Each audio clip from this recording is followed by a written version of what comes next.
আসসালামু আলাইকুম। সবার কি অবস্থা? আশা করি সবাই ভালো আছেন। আরেকটি ভিডিও নিয়ে আসলাম। ভিডিওটি গ্রামীণ পরিবেশে খাবার দাবারের। আসলে কম বেশ আল্লাহ পাক আমাদের সকল জাতিকে কম বেশ খাওয়ায়, কিন্তু কিছু কিছু খাবার যখন আত্মীয় স্বজন, গ্রামের মানুষ বা মসজিদের হুজুর বিভিন্ন লোক মিলে যখন বসে এক সঙ্গমে খায়, তখন ওখানে আলাদা একটা আনন্দ লাগে এবং কি তৃপ্তি লাগে। এই তৃপ্তিটা যদি আপনি একসাথে সবগুলো খাবারও খান পাবেন না, কিন্তু সবার সাথে বসে খাওয়ার যে একটা আলাদা মজা, এটা যারা খায় তারা জানে। এমনকি যখন মনেও আনন্দ লাগে সবার সাথে একবেলা খাইতেছি,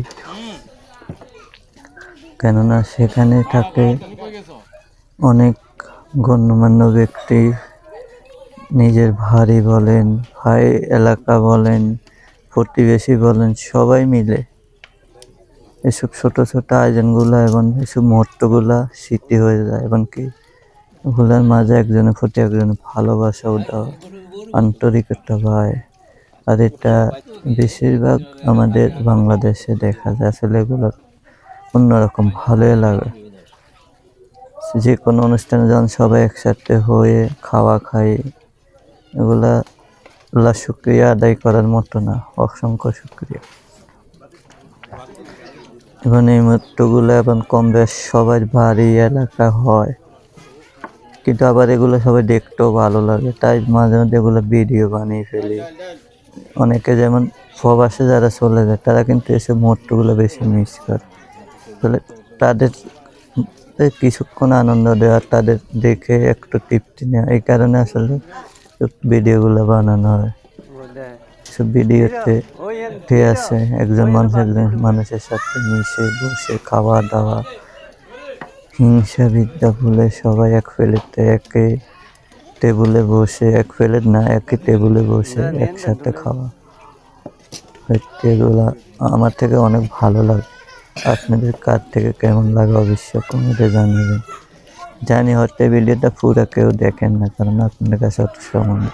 তারপরে যেহেতু আমরা ফেসবুকে কাজ করি, আমরা বানাই ফেলি, কেননা প্রত্যেকটা ভিডিওতে কিছু অর্থ থাকে, উদাহরণ থাকে। যারা পুরো ভিডিও দেখে তারাও বলতে পারে এবং কমেন্ট করে, আর যারা দেখে না তারা তো এমনি কমেন্ট করছে বা একটু ভালো লাগছে দেখে লাইক একটা মারছে, যেটা এটা কোনো ব্যাপার না। যার যা এরকম অভিরুচি। তারপরে আমরা যারা ফেসবুকে নিয়মিত কাজ করি, আমাদেরকে তো করতে হবে, ভিডিও বানাইতে হবে।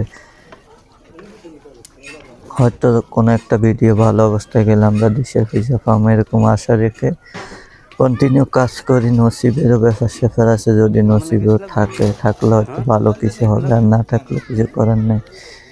লাইফে যে সবাই সফল হবে তা না, কিছু মানুষ অপূর্ণতা থেকে যায়, এটাই জীবন, আর এটাকে নিয়ে বেঁচে থাকতে হয়, এটা কিছু করার নেই। তারপরে প্রতিনিয়ত আপনাকে চেষ্টা করতে হবে, নসিবের যা আছে তা হবে। আজকে এ পর্যন্ত, সবাই ভালো থাকবেন। আল্লাহ হাফেজ।